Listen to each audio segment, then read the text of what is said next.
Hello दोस्तों, स्वागत है पढ़ रहे हैं स्टार्स पे। मैं हूँ आर.के. सिंह एंड हम लोग स्टार्ट कर चुके थे बेसिक फिजिक्स का unit number 2 general properties of matter, जिसमें कि हमने इलास्टिसिटी को ऑलरेडी कवर करके रखा है एंड उसके साथ साथ हमने सरफेस टेंशन को भी कवर करके रखा है। तो सरफेस टेंशन से एक आध टॉपिक छूट गया था, उसको आज हम कवर कर लेंगे एंड उसके साथ साथ एक नए टॉपिक को भी स्टार्ट कर देंगे। ठीक है, तो क्लास स्टार्ट करने से पहले अगर आप चैनल पे नए आए हैं तो चैनल को करना है सब्सक्राइब, वीडियो को करना है लाइक एंड शेयर। ठीक है, आपके लाइक से, शेयर से, कमेंट से मुझे मिलता है इनकरेज, इसीलिए इस प्रोसेस को कंटिन्यू रखना है। ओके, आप क्या कीजिएगा कि लाइक कीजिएगा, कमेंट कीजिएगा एंड शेयर कीजिएगा। ओके, इससे आपका कुछ नहीं जाएगा, लेकिन आपके लिए मैं बहुत कुछ कर सकता हूँ आगे। ठीक है, इसीलिए आपको क्या करना है, लाइक करना है, शेयर करना है एंड कमेंट जरूर करना है।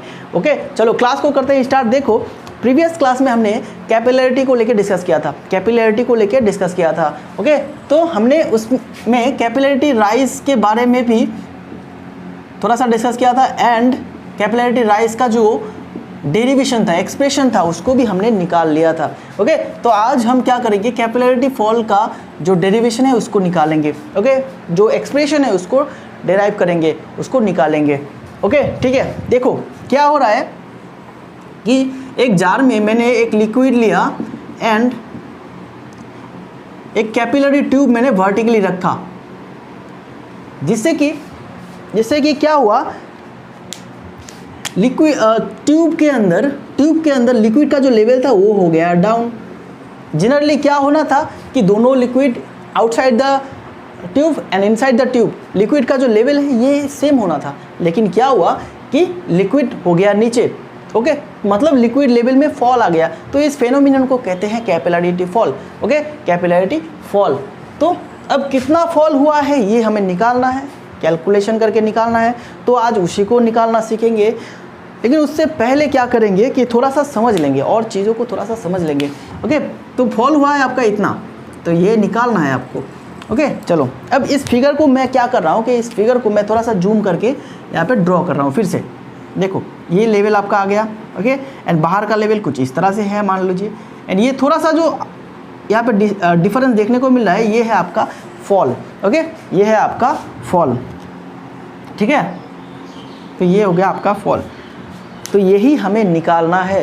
तो यहाँ पे देखो, कैपिलरिटी फॉल के केस में ये जो मेनिस्कस है, ठीक है, inside the surface inside the tube, जिसे हम मेनिस्कस कहते हैं। ओके, तो ये आपका है क्या, इस मेनिस्कस का शेप कैसा है, ये आपको बिल्कुल एमसीक्यू के लिए ये सारे टॉपिक बहुत ही इंपॉर्टेंट है। मैं अभी जो छोटा चीज़ें यहाँ पे लिखाने वाला हूँ, छोटा पॉइंट, ये काफ़ी इंपॉर्टेंट है एमसीक्यू के लिए। तो आपको ये सारे पॉइंट्स जो है याद रखना है, बहुत अच्छी तरह से समझना है।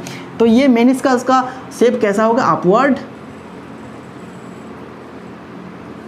कॉन्वेक्स। ओके, ठीक है, तो ये मेनिस्कस का शेप किस तरह से होगा, अपवर्ड कन्वेक्स। एंड ये जो लिक्विड हो रहा है जिसमें कि फॉल देखने को मिल रहा है, तो ये लिक्विड किस तरह का लिक्विड है बोलो, ये है non waiting type liquid. Okay, चलो दूसरा पॉइंट, नॉन वेटिंग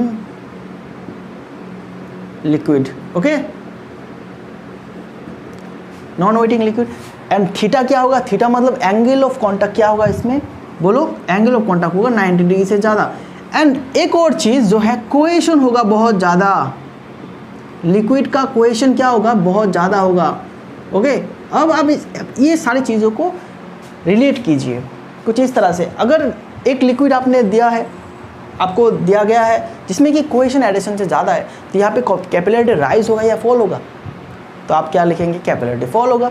अगर आपको पूछा जाए कि एक लिक्विड है जिसका एंगल ऑफ कॉन्टैक्ट है 90 डिग्री से ज़्यादा, तो इसमें क्या होगा, कैपिलरिटी राइज होगा या कैपिलरिटी फॉल होगा, तो आप क्या करेंगे, कैपिलरिटी फॉल होगा। ठीक है, आप क्या कहेंगे, कैपिलरिटी फॉल होगा। एंड नॉन वेटिंग के केस में क्या होगा, कैपिलरिटी फॉल होगा। ठीक है, अगर मेनिस्कस का शेप अपवर्ड कन्वेक्स है, इसका मतलब क्या है, कैपिलरिटी राइज हुआ है या फिर कैपिलरिटी फॉल हुआ है, तो आप क्या कहेंगे, कैपिलरिटी फॉल हुआ है। ओके, बात समझ में आया, ये चारों पॉइंट ऐसे याद रखना है। चलो अब क्या करेंगे कि देखो, इस लिक्विड के केस में जितने सारे मॉलिक्यूल्स हैं, मॉलिक्यूल्स का बीच का अट्रैक्शन बहुत ही ज़्यादा है। ओके, इस लिक्विड के अंदर जितने सारे मॉलिक्यूल्स हैं, ये सारे मॉलिक्यूल्स के बीच का अट्रैक्शन बहुत ही ज़्यादा है, इसीलिए ये मॉलिक्यूल्स एक दूसरे को अलग नहीं होने देगा। ओके, एक साथ रहने की कोशिश करेगा। तो मैंने क्या किया, इस लिक्विड के अंदर एक ट्यूब घुसाया। ट्यूब घुसाने के बाद क्या हो रहा है कि ये लिक्विड, ये जो ट्यूब का अंदर का जो लिक्विड है, ठीक है, ये ट्यूब का अंदर का जो लिक्विड है, इसमें बहुत सारे मॉलिक्यूल्स है। ये मॉलिक्यूल्स इससे अब बिछड़ रहा है। ओके, ये इससे दूर हट रहा है एंड ट्यूब में ऊपर जा रहा है। ओके, ट्यूब में ऊपर जा रहा है। तो ये सारे मॉलिक्यूल्स क्या करेंगे, ये सारे मॉलिक्यूल्स क्या चाहेंगे कि इन मॉलिक्यूल्स को नहीं जाने देंगे हम, इन मॉलिक्यूल्स को ऊपर नहीं जाने देंगे। जाने से क्या हो रहा है, ये हम लोगों से अलग हो रहा है। तो इसके लिए ये सारे मॉलिक्यूल्स को हम ऊपर नहीं जाने देंगे। ओके, इसको खींच के रखो, बस हो गया काम। इस मॉलिक्यूल्स को ये सारे क्या कर रहे हैं, खींच के रख रहे हैं नीचे की तरफ। ओके, अब ये नीचे की तरफ खींच के क्यों रख रहा है बोलो, ये हो रहा है कोहेशन की वजह से। कोहेशन, सरफेस टेंशन, ठीक है, तो ये हो रहा है सरफेस टेंशन की वजह से। एंड जिसके लिए सरफेस के अलोंग अगर टेंजेंट ड्रॉ करेंगे, ओके, तो इसके अलोंग आपका ये फोर्स अप्लाई होगा। ठीक है, ये जो कोहेशन की वजह से ये एक अट्रैक्शन फोर्स डेवलप हो रहा है ना, जिसके लिए ये लिक्विड नीचे की तरफ खींच रहा है, तो ये होगा सरफेस टेंशन की वजह से। ठीक है, एंड एंगल ऑफ कॉन्टैक्ट क्या होगा आपका, एंगल ऑफ कॉन्टैक्ट तो यही होगा ना आपका। ओके, ठीक है, ओके, तो ये हो गया आपका theta, angle of contact theta. And इसका हॉराइजॉन्टल, इसका हॉराइजॉन्टल कंपोनेंट होगा एक एंड वर्टिकल कंपोनेंट होगा। ठीक है, एक हॉराइजॉन्टल कंपोनेंट होगा, वर्टिकल कंपोनेंट होगा।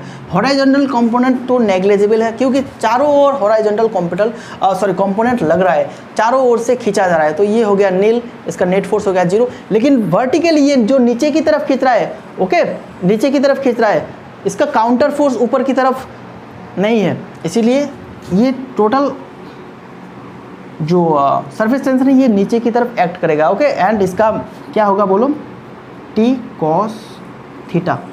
हॉरिजॉन्टल कंपोनेंट क्या होगा, T cos थीटा। ओके, ठीक है, तो ये नीचे की तरफ एक्ट कर रहा है। ओके, एंड देखो अभी क्या है, अभी दूसरा केस कि इस यहाँ के जो मॉलिक्यूल्स है इनसाइड द ट्यूब, जो मॉलिक्यूल्स है, इन मॉलिक्यूल्स को एक और फोर्स, यहाँ पे एक और फोर्स लग रहा है, वो है हाइड्रोस्टैटिक फोर्स। अब ये हाइड्रोस्टैटिक फोर्स क्या है ये भी समझ लेते हैं। देखो ये हाइड्रोस्टैटिक फोर्स का जो नेचर है ये बिल्कुल अपवर्ड है। ठीक है, एकदम सरफेस टेंशन के opposite upward force. Okay, hydrostatic force. ठीक है, एंड ये हाइड्रोस्टैटिक फोर्स क्या है ये थोड़ा सा समझ लेते हैं, इसको बाद में समझेंगे, इसी क्लास में बाद में समझेंगे। ओके, यहाँ के लिए बस समझ लेते हैं कि हाइड्रोस्टैटिक फोर्स है किसी भी लिक्विड पे, मान लीजिए पानी पे अगर किसी चीज़ को आप डुबो देते हैं तो डुबोने के बाद उसका वेट में क्या आता है, चेंज आता है, उसका वेट स्लाइटली कम हो जाता है। ओके, पानी के बाहर जितना होगा पानी के अंदर उससे थोड़ा कम होगा। ठीक है, ये थोड़ा कम क्यों हो रहा है, वेट में थोड़ा सा कमी क्यों आ रहा है बोलो, क्योंकि लिक्विड के अंदर मैंने जब डुबोया, किसी भी चीज़ को लिक्विड के अंदर मैंने जब डुबोया वाटर के अंदर, तो वाटर से एक अपवर्ड थ्रस्ट आएगा। ठीक है, वाटर चाहेगा कि इसको मैं ज़्यादा डुबो ना सकूँ, इसीलिए वो अपवर्ड एक फोर्स देगा। ओके, ठीक है, जिस फोर्स को कहते हैं हाइड्रोस्टैटिक फोर्स। तो यहाँ पे भी बिल्कुल सेम आएगा, सेम एक केस आएगा। ठीक है, क्योंकि मैंने ट्यूब को डुबाया, ठीक है, ट्यूब को मैंने डुबाया, जिसकी वजह से क्या होगा, ये साइड का जो लिक्विड है, साइड का लिक्विड का लेवल थोड़ा सा हाई होगा ना। अगर आप एक ग्लास में इतना लेवल, इतना वाटर है, ठीक है, इतना वाटर, ये पहला जनरल लेवल था, लेवल 1 था। ठीक है, पहले ये लेवल था। एंड मैंने क्या किया, यहाँ पे एक ऑब्जेक्ट इस तरह से डुबाया, तो लेवल क्या ऐसा ही रहेगा, ग्लास में लेवल क्या ऐसा ही रहेगा, नहीं रहेगा, क्योंकि ये लेवल होगा थोड़ा सा राइज, मतलब ये लेवल 2। ये इसको डुबाने के बाद लेवल इतना हो गया, तो ये जो गया ना, ये लिक्विड जो इतना ऊपर गया, इसका वेट किस तरफ काम करेगा बोलो, इसका वेट किस तरफ काम करेगा, नीचे की तरफ। ओके, नीचे की तरफ, मतलब ये पूरा लिक्विड पे क्या कर रहा है, एक फोर्स दे रहा है, प्रेशर दे रहा है, जिसकी वजह से इसमें भी एक अपवर्ड फोर्स आएगा। ओके, ठीक है ना, बिल्कुल इस तरह से। ओके, चलो इस बात को हम, इस टॉपिक को थोड़ी देर बाद करेंगे, लेकिन फिलहाल हाइड्रोस्टैटिक फोर्स यहाँ पे क्या होगा, अपवर्ड डायरेक्शन पे एक्टिव होगा। ओके, एंड इक्विलिब्रियम कंडीशन में ये अपवर्ड फोर्स एंड ये डाउनवर्ड फोर्स दोनों होगा इक्वल। ओके, मतलब hydrostatic force and surface tension force ये हो जाएगा इक्वल। ओके, तो अगर इसको इक्वल कर देते हैं तो इसमें हमारा क्या डेरिवेशन मिल जाएगा। चलो कुछ इस तरह से होगा। अभी देखो पहले तो सरफेस टेंशन निकालते हैं। ओके, सरफेस टेंशन जिस तरह से प्रीवियस क्लास में हमने निकाला था बिल्कुल सेम तरह से निकालेंगे। सरफेस टेंशन क्या होगा, सरफेस टेंशन का हॉरिजॉन्टल कंपोनेंट क्या है, T cos theta. Okay, T cos theta होगा एंड ये पूरे सर्कमफेरेंस पे लग रहा है, ट्यूब के पूरे सर्कमफेरेंस पे लग रहा है, बिल्कुल जिस तरह से हमने राइज के केस में देखा था। बिल्कुल यहाँ पे एक डाउनवर्ड फोर्स अप्लाई होगा, क्या होगा, ये हो जाएगा आपका पाई डी। एंड आप अगर रेडियस लेते हैं 2πr, अगर आप डायमीटर लेते हैं तो पाई डी। ठीक है, पाई डी ये सर्कमफेरेंस का फॉर्मूला है। ओके, ठीक है, ये फोर्स किस तरफ लग रहा है, नीचे की तरफ लग रहा है। एंड हाइड्रोस्टैटिक फोर्स देखो, हाइड्रोस्टैटिक फोर्स जो ऊपर की तरफ लगने वाला है उसका क्या है, उसका फॉर्मूला क्या है बोलो। हाइड्रोस्टैटिक फोर्स है H ρg। ठीक है, ये है, इसको डेरिवेशन करेंगे थोड़ी देर बाद, इसको डेरिवेशन करेंगे। फिलहाल ये याद रखते हैं कि किसी भी लिक्विड के अंदर कोई भी पॉइंट पे अगर हम प्रेशर को मेजर करना चाहेंगे, ठीक है, प्रेशर को मेजर करना चाहेंगे तो प्रेशर को इस तरह से मेजर करेंगे। ओके, इसी फॉर्मूले से मेजर करेंगे। H मतलब कितने अंदर, देखो H मतलब क्या, जनरल लेवल से कितने डिप पे, इतने डिप पे यहाँ पे हम प्रेशर मेजर कर रहे हैं, इसलिए H। एंड रो क्या है, rho density of liquid. And G क्या है, ये सबको पता है, क्या बोलो, acceleration due to gravity. Okay, then ये पूरे एरिया पे लग रहा है, यहाँ पे पूरे सरफेस, लिक्विड के पूरे सरफेस एरिया पे लग रहा है, तो पूरा सरफेस एरिया निकालो, क्या होगा आपका π/4d²। ओके, ठीक है ना, तो ये दोनों फोर्स होगा आपका इक्वल, जिससे कि हमें निकालना क्या है, H का वैल्यू निकालना है, तो इसको कर दो ना इक्वल, π/4d²। इसको इक्वल करने से क्या मिल रहा है हमें, T cos theta and pi D. Okay, तो H का वैल्यू यहाँ पे क्या निकलेगा बोलो, T cos theta into pi D. And नीचे क्या आ जाएगा आपका G π/4d²। ओके, इसको सिंप्लीफाई करो, सिंप्लीफाई करने के बाद क्या होगा, पाई कट जाएगा, D एंड d² कट जाएगा, तो क्या हो जाएगा आपका T4 ऊपर आ जाएगा, 4t cos थीटा अपन में क्या होगा, रो G एंड D। ठीक है, तो यही हमने देखा था राइस के केस में, बिल्कुल सेम चीज़ हमने देखा था, सेम फॉर्मूला हमने देखा था राइस के केस में। तो एक ही फॉर्मूला निकालने से हमारा हो जाता है, लेकिन कंसेप्ट यहाँ पे अलग अलग है। ठीक है, वहाँ पे राइज हो रहा था एंड यहाँ पे क्या हो रहा है आपका, फॉल हो रहा है। कंसेप्ट अलग अलग है, लेकिन यहाँ पे फॉर्मूला हमें क्या मिल रहा है, एकदम बिल्कुल सेम मिल रहा है। ठीक है, याद होना चाहिए आपको। ओके, ये बस आप ये याद रखिए। चलो अब क्या करते हैं कि देखो और दो चीज़ें जो बहुत ही इंपॉर्टेंट है MCQ पॉइंट ऑफ व्यू में, एंगल ऑफ कॉन्टैक्ट क्या, अगर आप वाटर एंड ग्लास लेते हैं तो एंगल ऑफ कॉन्टैक्ट आपका क्या बनता है, between water and glass. Okay, ठीक है, ये हो जाता है आपका 0 degree. Okay, 0 degree. Angle of theta water and glass के केस में 0 डिग्री होगा। एंड एंगल ऑफ कॉन्टैक्ट आपका क्या होगा, बिटवीन Hg मतलब क्या पता है आपको, मरकरी एंड ग्लास। ओके, ठीक है, तो ये हो जाएगा आपको 128 डिग्री। तो ये MCQ पॉइंट्स ऑफ व्यू में बहुत ही इंपॉर्टेंट है। Angle of contact between water and glass 0 degree and angle of contact between आपका Hg and glass, mercury and glass, तो हो जाएगा 128। ओके, ठीक है, तो आपको इजीली समझ में आ रहा है कि ये सेकंड केस जो मैंने लिखा 128 90 डिग्री से ज़्यादा है, मतलब ये है नॉन वेटिंग केस एंड यहाँ पे होगा फॉल। एंड ऊपर के केस में क्या होगा, 90 डिग्री से कम है एंगल ऑफ कॉन्टैक्ट, मतलब ये है waiting type of case and यहाँ पे क्या होगा, राइज होगा। ठीक है, अगर वाटर एंड ग्लास के केस में हम ऐसे करते हैं, इस केस को आजमाते हैं, तो यहाँ पे होगा राइज। ओके, ठीक है, तो ये था हमारा बचा खुचा टॉपिक। और एक फॉर्मूला है जूरिन्स लॉ, ये भी हम डिस्कस कर लेते हैं, लेकिन उसके पहले हम थोड़ा सा ये आपस में थोड़ा सा डिस्कस कर लेते हैं। ये जो फॉर्मूला हमें मिला, ठीक है, ये जो फॉर्मूला हमें मिला, यहाँ से हमें क्या देखने को मिल रहा है, ये जो कैपिलरी राइज हो रहा है या फिर कैपिलरी फॉल हो रहा है, H, ये किस किस टॉपिक किस किस फैक्टर्स पे डिपेंड करते हैं। ओके, किस किस चीज़ों पे डिपेंड करता है बोलो। ये H का वैल्यू किस किस पे डिपेंड करता है, पहला तो सरफेस टेंशन का सरफेस टेंशन के साथ कैसे डिपेंड करता है, बिल्कुल proportional, okay, directly proportional surface tension. तो चलो इसको मैं यहाँ पे अलग से लिख रहा हूँ, डेरिवेशन जो फॉर्मूला हमने निकाला बस उसको याद कीजिए, H is equal to 4T cos theta अपन में रो GD। तो ये जो H हो रहा है कैपिलरी राइज या फिर कैपिलरी फॉल, ये T के साथ क्या है, डायरेक्टली प्रोपोर्शनल है, ओके, डायरेक्टली प्रोपोर्शनल है। एंड यहाँ पे मैं क्या देख रहा हूँ कि ये H जो है ये प्रोपोर्शनल, इन्वर्सली प्रोपोर्शनल क्या है, रो के साथ है। एंड H जो है ये इन्वर्सली प्रोपोर्शनल है D के साथ, डायमीटर ऑफ ट्यूब के साथ, एंड इन्वर्सली प्रोपोर्शनल टू की एक्सेलरेशन ड्यू टू ग्रेविटी। तो ये सारे रिलेशन हमें देखने को मिला है, ओके। एंड यहाँ पे और एक चीज़ देखो, जो एंगल ऑफ कॉन्टैक्ट के कोसाइन के साथ भी क्या हो रहा है, एच का जो रिलेशन है वो डायरेक्टली प्रोपोर्शनल है, ओके, ठीक है। H is equal to proportional to cos theta, okay, angle of contact. अब देखो इस इक्वेशन से अगर थीटा 0 से 90 डिग्री होता है तो इसका वैल्यू आता है आपका क्या, बोलो, इसका वैल्यू आता है आपका प्लस, देन इसके लिए कॉस का वैल्यू 0 to 90 डिग्री आता है पॉजिटिव, ओके। एंड इस केस में होगा राइज, मतलब कैपिलरी राइज। अगर कॉस का वैल्यू थीटा का वैल्यू होता है किससे, 91 to 180, ठीक है। तो क्या होगा आपका थीटा का वैल्यू आएगा नेगेटिव, एंड देन इस केस में होगा फॉल, ठीक है ना। एच का वैल्यू अगर माइनस आता है मतलब फॉल हो रहा है।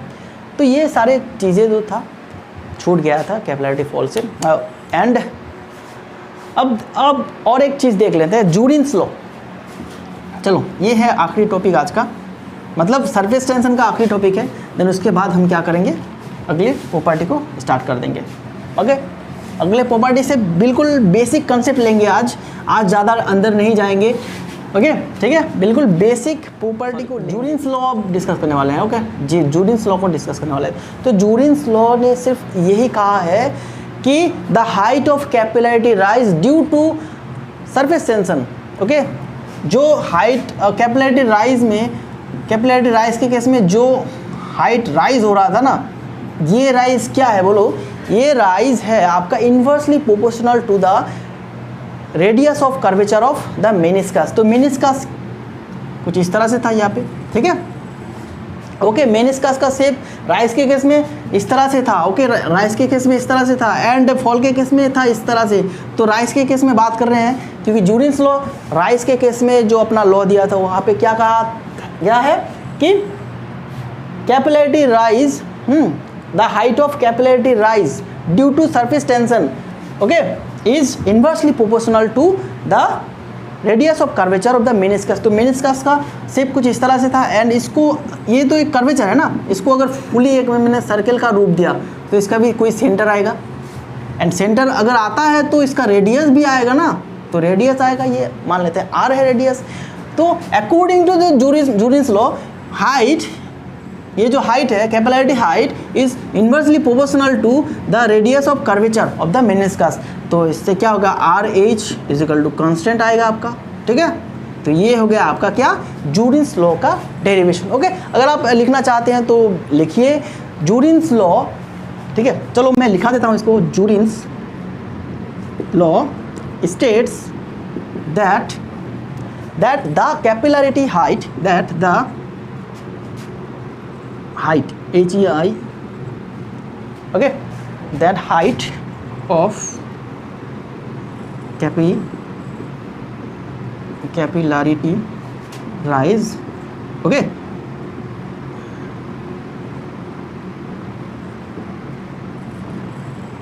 of a liquid, क्या है, Jurin's law states that the height of capillarity rise of a liquid due to surface tension, okay, due to surface tension is inversely proportional to the radius of curvature of the meniscus, okay, ठीक है। तो ये आप लिख लीजिए। चलो मैं फिर से बता रहा हूँ क्या है कि Jurin's law states that the height of capillarity rise of a liquid due to surface tension is inversely proportional to the radius of curvature of the meniscus. Okay, ठीक है, तो ये था आपका जूरिन्स लॉ एंड इसके साथ साथ होता है सरफेस टेंशन खत्म। तो करेंगे क्या, अब 10 मिनट रह गया है, तो 10 मिनट में हम अगले प्रॉपर्टी को लेकर डिस्कस करना शुरू कर देते हैं। ठीक है, चलो देखो अब जो प्रॉपर्टी है, अब प्रॉपर्टी में हम देखेंगे फ्लूइड के बारे में यहाँ पे पढ़ेंगे। ठीक है, मतलब फ्लूइड मैकेनिक्स में हम कर रहे हैं स्टार्ट। ठीक है, चलो तो फ्लूइड मैकेनिक्स में हम कर रहे हैं स्टार्ट। फिजिक्स के अंडर पे फ्लूइड मैकेनिक्स है एंड यही फ्लूइड मैकेनिक्स आपको बाद में पढ़ना है। ठीक है, सिविल में पढ़ना है एंड मैकेनिकल के केस में भी ये सब्जेक्ट को पढ़ना है, बहुत ही डीप से पढ़ना है। ठीक है, चलो अभी हम स्टार्ट कर रहे हैं फ्लूइड मैकेनिक्स। ठीक है, फ्लूइड मैकेनिक्स। तो देखो फ्लूइड मैकेनिक्स से पहले जानने के, फ्लूइड मैकेनिक्स में घुसने से पहले हमें क्या जानना है, फ्लूइड क्या है। तो फ्लूइड देखो, फ्लूइड वो सारे सब्सटेंस है जिसमें कि फ्लो होने की टेंडेंसी है, जो कि फ्लो हो सकता है, वो सारे आपका सब्सटेंस हो जाएगा आपका क्या, फ्लूइड में। जैसे कि लिक्विड फ्लो हो सकता है, गैस फ्लो हो सकता है, सॉलिड तो होगा नहीं, तो सॉलिड को कर देते हैं नेगलेक्ट यहाँ पे, तो हो जाएगा फ्लूइड के अंडर पे आएगा liquid and gas.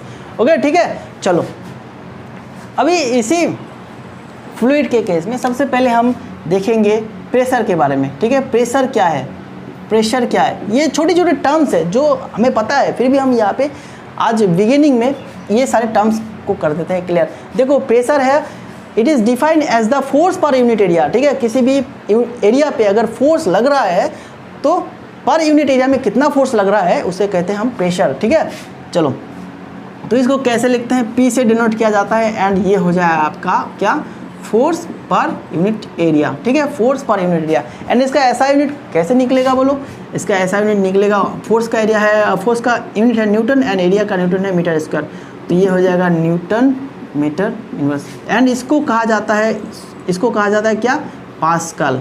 Okay, pressure का यूनिट क्या है, न्यूटन पर मीटर स्क्वायर या फिर पास्कल। ओके, एंड इसका डायमेंशन निकालो, डायमेंशन निकालना आपको आता है, चलो फिर भी मैं निकाल देता हूँ। फोर्स का डायमेंशन m/l(t-2) एंड एरिया का डायमेंशन l², तो ये हो जाएगा आपका m(l-1)(t-2). ठीक है, ये हो जाएगा आपका क्या, प्रेशर का डायमेंशन। ठीक है, चलो ये हो गया ख़त्म। अब डिस्कस करते हैं थ्रस्ट के बारे में। थ्रस्ट क्या है, ये छोटी छोटी चीज़ें हैं, इसीलिए मैं इसको इसमें डीप नहीं जाना हूँ, बिल्कुल ये आपको पता होना चाहिए, क्योंकि अगर आप क्लास ये तो 10 स्टैंडर्ड में ही होता है कि प्रेशर क्या है, थ्रस्ट क्या है, ये सारी चीज़ें 10th स्टैंडर्ड में ही होता है, इसलिए इसको सिर्फ और सिर्फ रिवीजन के हिसाब में हम इसको करेंगे। ओके, अब ये भी सोच सकते हैं कि हम जस्ट रिवीजन कर रहे हैं इस सारे टॉपिक का।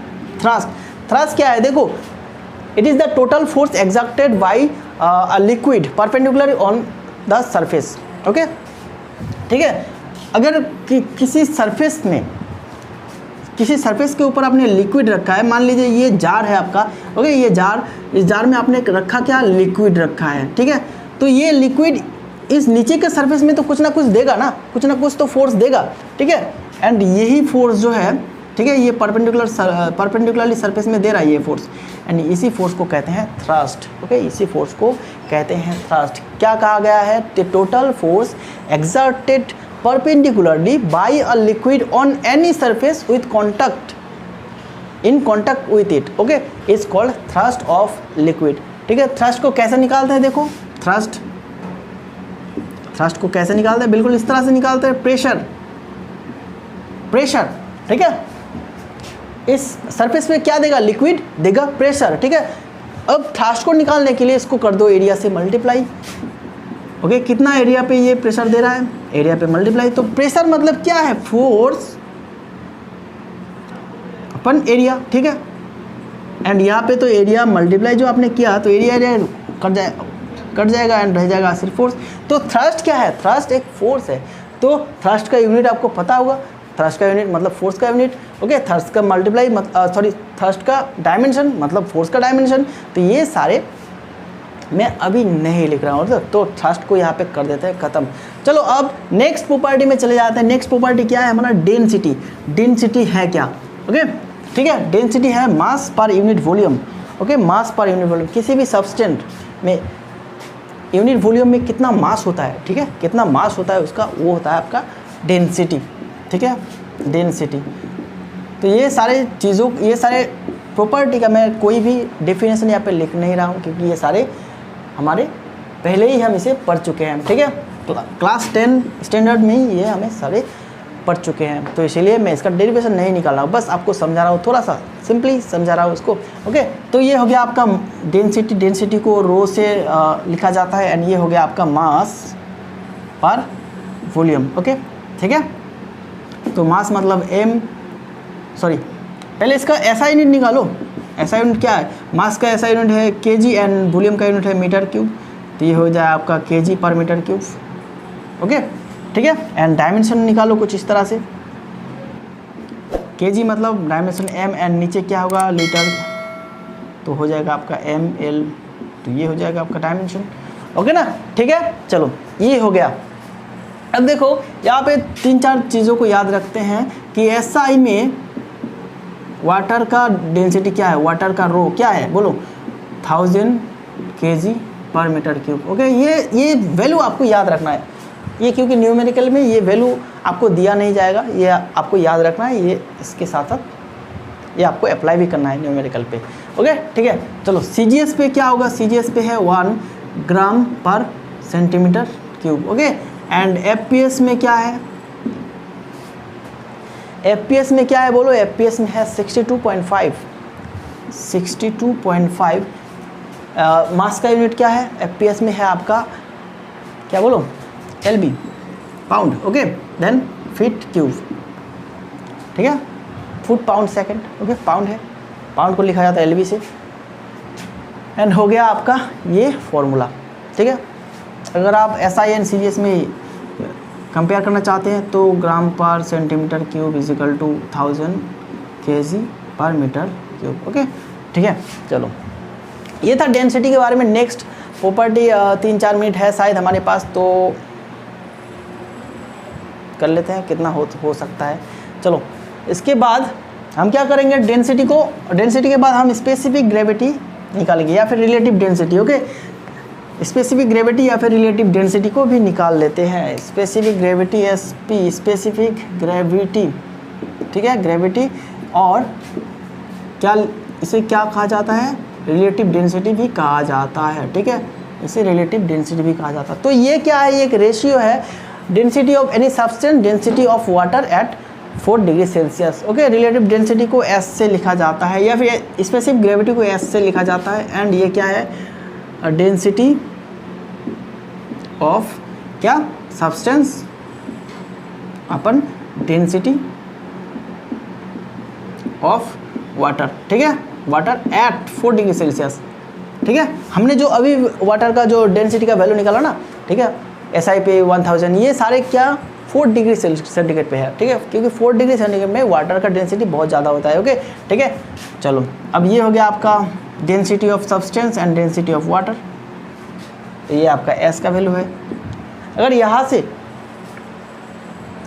से किसी भी सब्सटेंस या किसी भी मटेरियल का डेंसिटी निकालना पूछा जाता है, ओके, तो आप यहाँ से इजीली निकाल सकते हैं।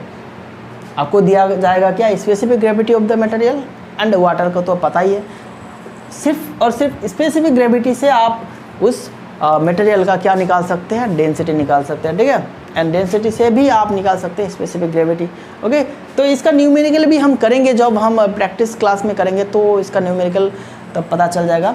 तो ये आप बहुत अच्छी तरह से ये सारे चीज़ों को याद रखिएगा, ओके। देखो इसका कोई यूनिट होगा नहीं, क्योंकि ये डेंसिटी का एक रेशियो है, सिमिलर टाइप ऑफ क्वांटिटीज़ का रेशियो है, तो इसका कोई यूनिट होगा नहीं, एंड इसका डायमेंशन भी नहीं होगा, ठीक है। चलो अब क्या करते हैं? आज का आखिरी टॉपिक, बहुत ही इंपॉर्टेंट टॉपिक, शायद 2-3 मिनट में ख़त्म हो जाएगा, तो इसको करते हैं।